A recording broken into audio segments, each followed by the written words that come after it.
Well, we got some new brake parts here in the mail for front brakes on the '09 Ram. This is a surprise that these brakes differ from that of my '03. '09 was the first year of a new design of brakes. These are what you would see on the 4th gen 2500 and 3500 trucks. So they got these bigger brakes. The calipers are probably about 10-15% bigger.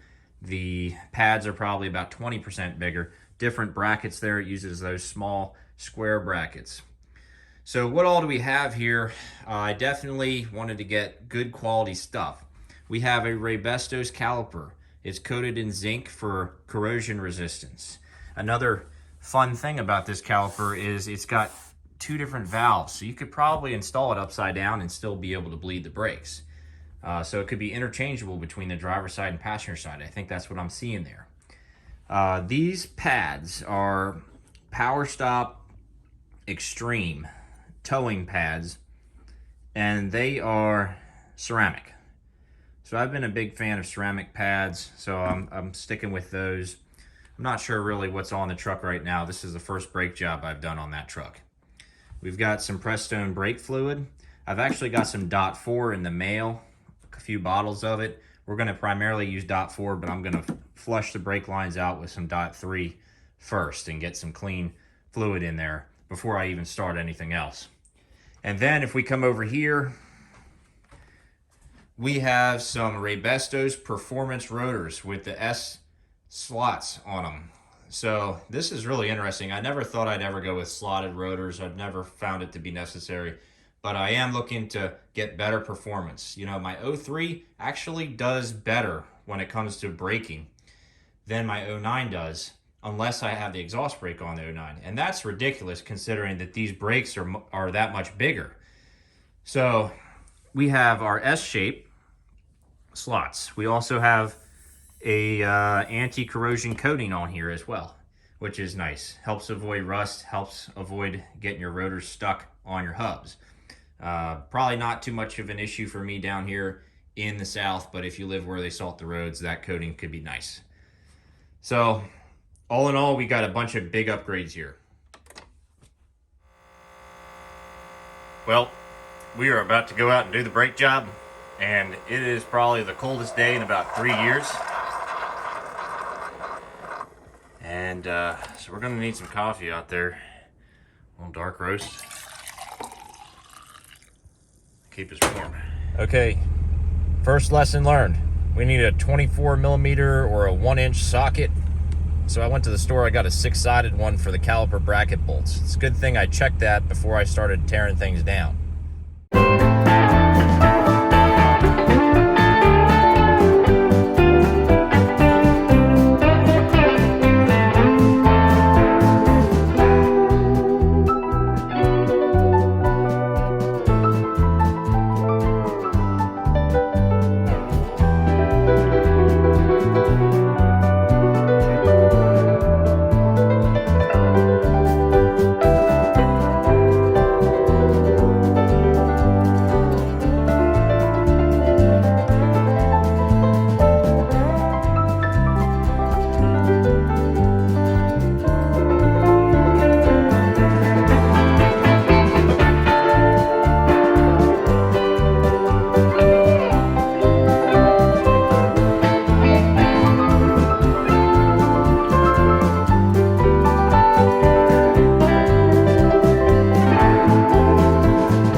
All right, here we are.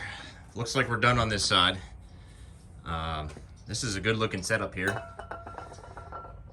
Looks great. Now let's take a look at the old stuff. Rotor, it's grooved, you know. You can see how, these are old rotors for sure, but it's not a smooth surface. I think this side's actually better than the driver's side is though. And then we've got our old caliper over here. I don't think there's anything wrong with this caliper. Definitely an OEM one. And if we look at the pads, decent amount of pad left on these. These are probably semi-metallics, but I don't know.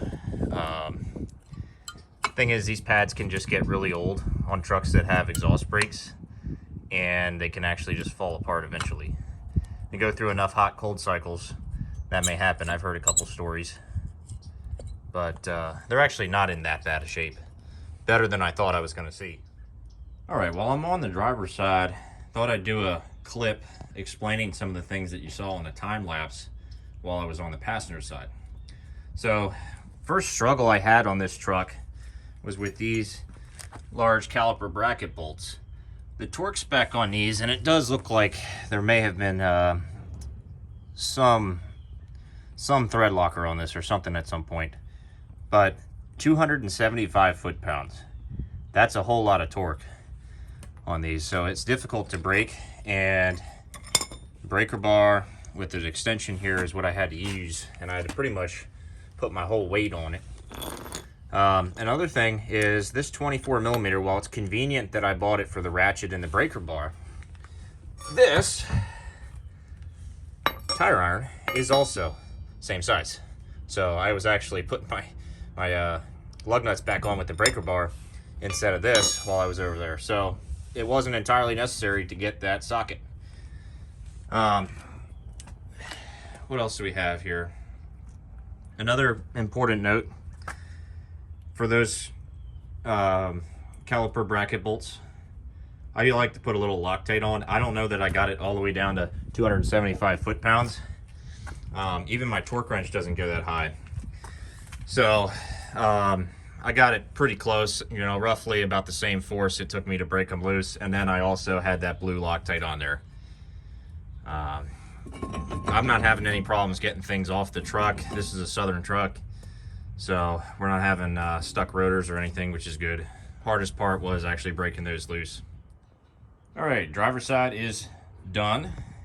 Just wanted to mention a few more things. Brake fluid. I've always used .3. I used up the rest of my .3, and now I'm putting .4 in. We fit about almost 2 of these bottles worth of .4 in, so that's probably about half of what's in the brakes now. .4 is good in high temps in the summer, and if you're really doing some severe braking, like you live in a mountainous area, hot weather, and towing, you combine those things, and .4 is nice because it has a higher boiling point. But it's not entirely necessary. But since I got some on sale on Amazon, I'm like, all right, we'll put some .4 in. So that's where we are there. There's kind of a mix, and it's okay to have a mix. Master cylinder, I need to top off. Let me talk about this truck and the brakes. I'm not sure if I mentioned it in the intro, but I've never been thrilled with how this truck brakes, and especially with the exhaust brake off. I just feel like it should be way more responsive. My 5.9 over here, this truck has great brakes. I'm thrilled with the brakes on that truck. No exhaust brake or anything on it. It just slows down really well, and it's got the smaller design. So that's even bigger of a surprise. We got bigger brakes over here. This stuff is heavy too.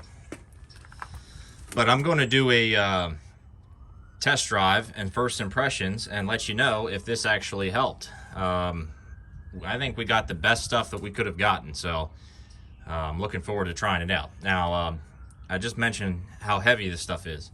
These rotors are 37 pounds a piece. That's about 4 or 5 pounds a piece more than what's on my 5.9, I'm pretty sure. Calipers are pretty big too. They've got to be a good 20 pounds or so, at least with the pads in them. So that's a bunch of weight right there. These are some seriously good brakes. Let's get everything together and take it on a test drive. Okay, take 2 on the test drive. I had to bring the truck home and bleed the brakes again because it was feeling a little spongy to me.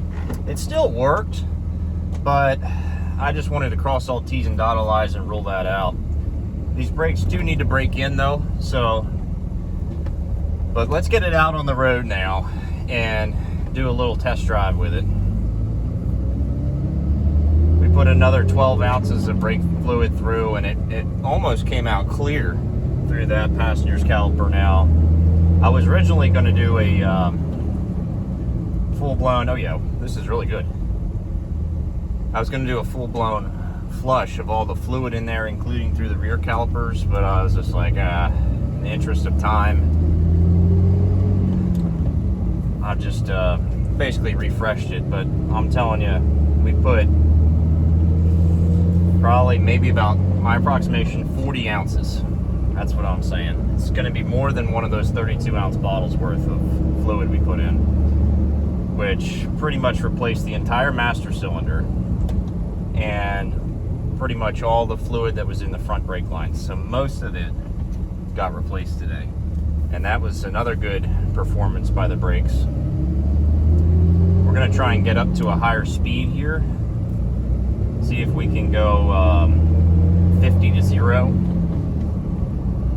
in relatively short order and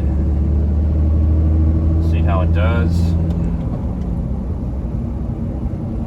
No exhaust brake. Exhaust brake is off. And we're making our approach to the stop sign. We're not going fast enough though. 45, 50, brakes. Wow, okay, yeah. Feels good.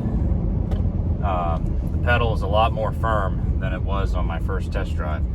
I cracked that caliper valve loose and about 5 or 6 air bubbles came out passenger side. Driver's side, I know I did a good job bleeding it. Another stop sign here. It's good. Yeah, definite upgrade. My brakes haven't been this responsive ever. So it's probably the rotors that are so good, but the pads are probably good too. I mean, everything's good. Would I recommend this upgrade? Yes. I can already say I like it. And if I did the rears as well, it'd be a whole new truck. I'm pretty impressed. We're on the highway now, so let me get it up to like 70 and we'll drop her down to do a 70 to 50.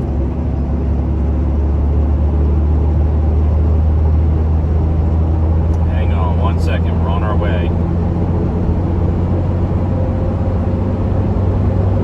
Okay, we're up to 70 now. And then wham, gotta go to 50. Yeah, that's good. That was great. It was smooth. I wasn't pulling side to side or anything. I'm thrilled. This setup, I'd like to run on the rear as well. This was not the cheapest setup though, as far as price goes. Shipping was absolutely atrocious, but I told you, that was heavy parts. $71 to ship that order. And then there was like $25 of sales tax or something. So I ended up paying like $100 in sales tax and all that. And the overall price was, I think it was somewhere like $460. So if you wanted to do that job all the way around, all 4 corners of your truck, you're looking at the better of $1,000. So front, that's what we had in the budget. My pads are decent in the rear still. The rotors are the same in the rear though. They're kind of grooved and they really ought to be replaced. So that's where we sit right now. Hope y'all enjoyed the video. Big upgrade, I'm happy. And you may want to get these for your 4th gen, because this is the 4th gen style brakes, but I'm sure they make a version for the earlier 3rd gens as well. So y'all take care. See you next time.